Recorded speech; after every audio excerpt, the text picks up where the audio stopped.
नमस्कार, मैं सत्यम सिंह सूर्यवंशी आप सभी का अपने कार्यक्रम काम की बात में हार्दिक स्वागत और अभिनंदन करता हूं। आज का विषय है धर्म का व्यापार। धर्म का व्यापार समझने के लिए हमें धर्म और व्यापार को समझना होगा। धर्म उसे कहते हैं जो धारण करने योग्य होता है और व्यापार उसे कहते हैं जहां पे क्रय और विक्रय होता है। अर्थात जहां क्रय और विक्रय होता है वो धर्म नहीं हो सकता है। लेकिन यह हमारा दुर्भाग्य है कि आज धर्म क्रय और विक्रय के बिना संभव ही नहीं है। धर्म पूरी तरीके से क्रय और विक्रय पर आधारित हो गया है। मंदिर से लेकर कथावाचन तक और धार्मिक अनुष्ठान तक क्रय और विक्रय ही चल रहा है। धर्म कहीं रह ही नहीं गया है। जिसको देखिए वो क्रय और विक्रय में लगा हुआ है। अगर आप एक मंदिर को देखते हैं तो वहां पे फूल प्रसाद चढ़ाने से लेकर दान दक्षिणा तक क्रय और विक्रय का माध्यम है। सरकार भी क्रय विक्रय कर रही है, ट्रस्ट भी क्रय विक्रय कर रहा है, मंदिर का पुजारी भी क्रय विक्रय कर रहा है और वहां के आसपास के फूल बेचने वाले, मिठाई बेचने वाले सभी लोग क्रय विक्रय कर रहे हैं और हम सभी उस क्रय विक्रय का माध्यम मात्र हैं। वहां धर्म नहीं है, क्रय और विक्रय ही है। हमारे आस्था का क्रय और विक्रय हो रहा है। अगर आप कथावाचन को देख लेते हैं तो आजकल के कथावाचक पहले ही तय कर लेते हैं कि उन्हें कितने लाख रुपए का राशि चाहिए। किसी की 10 लाख की फीस है, किसी की 20 लाख की, कोई 50 लाख तक की फीस लेता है।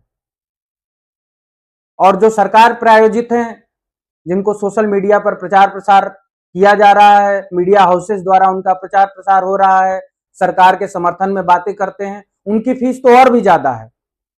करोड़ों में उनकी फीस जा रही है और ऐसे लोग पैसा लेकर आते हैं, बिना पैसे के वो आपसे मिलेंगे भी नहीं। धर्म का क्रय विक्रय करेंगे, 2 घंटे की 3 घंटे की कथा सुनाएंगे, खूब नचाएंगे झुमाएंगे। नचनिया गवनिया वाला हाल है उन लोगों का। धार्मिक बातें बहुत कम होगी, कुछ सरकार पर टिप्पणी होगी तारीफों में, कुछ समाज पर टिप्पणी होगी, कुछ मजाक करेंगे और उसके बाद कार्यक्रम समाप्त हो जाएगा। करोड़ों रुपए खर्च करने के बाद धर्म का कार्य शून्य होता है। यहां सिर्फ और सिर्फ क्रय और विक्रय होता है। अगर आप किसी धार्मिक अनुष्ठान को करने जा रहे हैं तो धार्मिक अनुष्ठान में जो धर्मगुरु बुलाएंगे वो जितनी संख्या में आएंगे उनका खर्च उठाना, अनुष्ठान का खर्च उठाना, उनकी भी फीस फिक्स है कि इस पूजा का इतने रुपए, इस पूजा का इतना रुपए और हर समस्या का समाधान है। बस पूजा के लिए खर्च करने का पैसा होना चाहिए। इस प्रकार धार्मिक अनुष्ठान में भी क्रय विक्रय ही हो रहा है। तो हम यह समझ रहे हैं कि आज धर्म को व्यापार से अलग करना संभव नहीं है, क्योंकि धर्म व्यापार बन चुका है। लेकिन वास्तविक धर्म व्यापार नहीं होता है। धर्म क्रय और विक्रय का माध्यम नहीं है, धर्म धारण करने का विषय है। और जो धारण करने का विषय है वो त्याग, समर्पण और भावना का विषय है।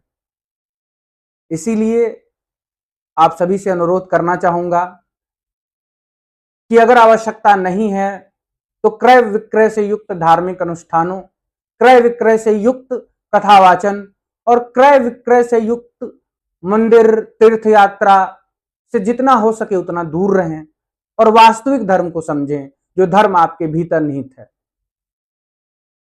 धर्म बाहर नहीं खोजा जा सकता है। क्रय और विक्रय के माध्यम से धर्म नहीं प्राप्त किया जा सकता है। धर्म क्रय और विक्रय से मुक्त है, वो आपके भीतर है। उसे खोजने का एकमात्र माध्यम है आत्मचिंतन, आत्मावलोकन, स्व को समझना और इसके माध्यम से आप वास्तविक धर्म तक पहुंच सकते हैं। धार्मिक विषय पर चर्चा करते हुए आज का विषय यही समाप्त होता है।